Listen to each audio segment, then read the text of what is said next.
In 2012, Denzel Washington, widely regarded as one of Hollywood's greatest actors, allegedly cautioned the industry about Ryan Reynolds. Despite his reputation, few took the warning seriously. Ignored. Let's go back to Safe House. Yes. This is the movie, and you're co-starring with Ryan Reynolds. Yes. And the problem that brought for him working with you was that sometimes when he was in a scene, he would forget to act, and he would sit there and be watching you acting. Oh, is that what it was? He would. I just thought he was terrible. Denzel Washington and Ryan Reynolds worked together on Safe House, a project that looked promising from the start.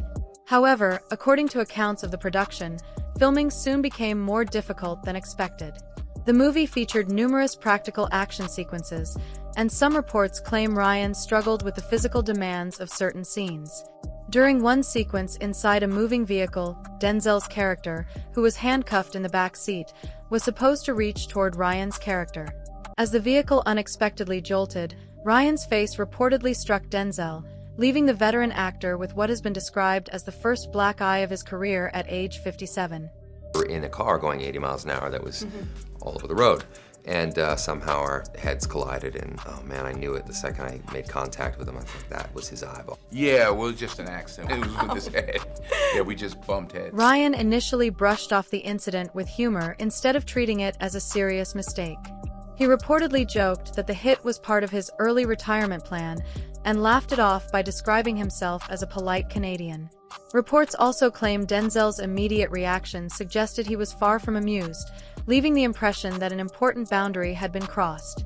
The narration goes on to argue that Ryan failed to learn from the episode, presenting it as one example of a broader pattern of behavior that, according to the story, eventually preceded the fatal accident during the production of Deadpool 2 movie set. This stunt actor was billed as the first African-American female professional road racer. She raced motorcycles for a living, but her family says this was her first time working as a stunt actor on a film set.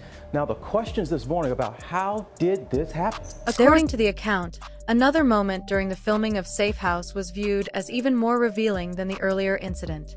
It happened while shooting the film's emotional finale, where Denzel Washington's character lies on the ground and admits to his past mistakes. The story says Denzel is known for limiting highly emotional scenes to 2 takes because of the intense focus they require, and the cast and crew understood they were expected to stay completely quiet during those performances. As the second take reached its most emotional point, with Denzel fully immersed in the scene, a loud Frank Sinatra ringtone reportedly echoed across the set, instantly breaking the atmosphere. The narration claims the phone belonged to Ryan Reynolds and that it rang at the worst possible moment. The story goes on to say that filming stopped as everyone searched for the source of the noise. Rather than immediately admitting it was his phone, Ryan allegedly suggested it belonged to one of the stunt performers. According to the account, the assistant director later identified the device as Ryan's, meaning Denzel had to deliver the emotionally demanding scene for a third time. The narration also claims Ryan later recalled the incident publicly during the 2025 Toronto International Film Festival. It then points to Denzel's appearance on The Jonathan Ross Show, where, after hearing that Ryan had praised his acting, Denzel jokingly responded, "Oh, is that what it was? I just thought he was terrible." According to the narrator, the remark was intended less as a personal insult and more as a criticism of Ryan's professionalism and focus while filming. The story ultimately argues that, despite these alleged incidents, Ryan continued receiving major Hollywood opportunities, and that years later some people revisited these claims amid broader discussions surrounding his reported interactions with actor Joe Keery. I heard that Ryan Reynolds was quite starstruck to meet you. And you were quite starstruck to meet him as well. What was it like working with him? I can't imagine he was very starstruck to meet me. Many fans know Joe Keery as Steve Harrington from Stranger Things, but he also worked with Ryan Reynolds in Free Guy. At the time of filming, Ryan, then 43, wasn't just the movie's lead actor. He was also a producer with significant creative influence. Joe, 27, had joined the project in a supporting role as a rising Hollywood talent. According to the narration, Ryan allegedly took an unusual interest in Joe during production, with the story claiming that professional boundaries gradually became blurred.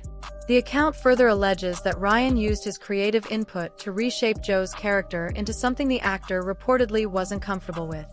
Instead of playing a standard programmer in the game world, Joe's avatar was allegedly redesigned as a police officer wearing a revealing, exaggerated costume complete with an oversized mustache. The narration also claims the jokes continued during the film's press tour. According to the story, interviewers were repeatedly encouraged to ask Joe about his costume and appearance rather than his acting. It even references an interview where Ryan allegedly interrupted a journalist who was asking Joe a normal professional question, shifting the conversation away from Joe's work. Joe, I heard Ryan give you quite a compliment yesterday, which was that no one delivers exposition as eloquently as you do in this scene and in this movie. He's very kind in saying so.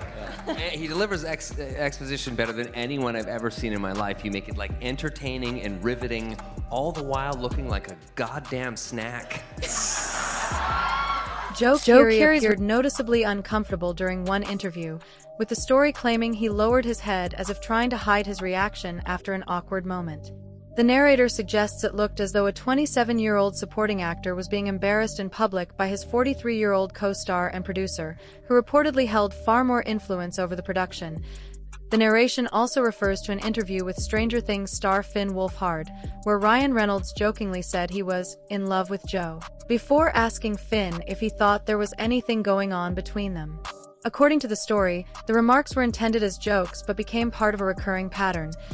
The account further claims that Ryan continued making similar comments during the 2024 Deadpool and Wolverine press tour, reportedly calling Joe Dreamboat Joe Keery in interviews and on social media, which the narrator argues may have left the younger actor uncomfortable. Oh, Joe Keery. 100% Joe Keery. That was a Dreamboat Joe Keery. Joe Keery. I mean, dream. According to the narration, the most controversial moment took place during a Free Guy promotional event in Brazil. Ryan Reynolds attended the event alongside the cast, director Sean Levy, and his brother, Terry Reynolds. The story claims Joe Keery was surrounded by people closely connected to Ryan, leaving him with little support during the appearance. The narration alleges that, during a live panel in front of the audience, Ryan walked over to Joe, who was seated, and briefly sat on his lap. It further claims that when Joe tried to move him away, Ryan did not immediately get up and instead maintained eye contact while reportedly saying, "We'll do that after."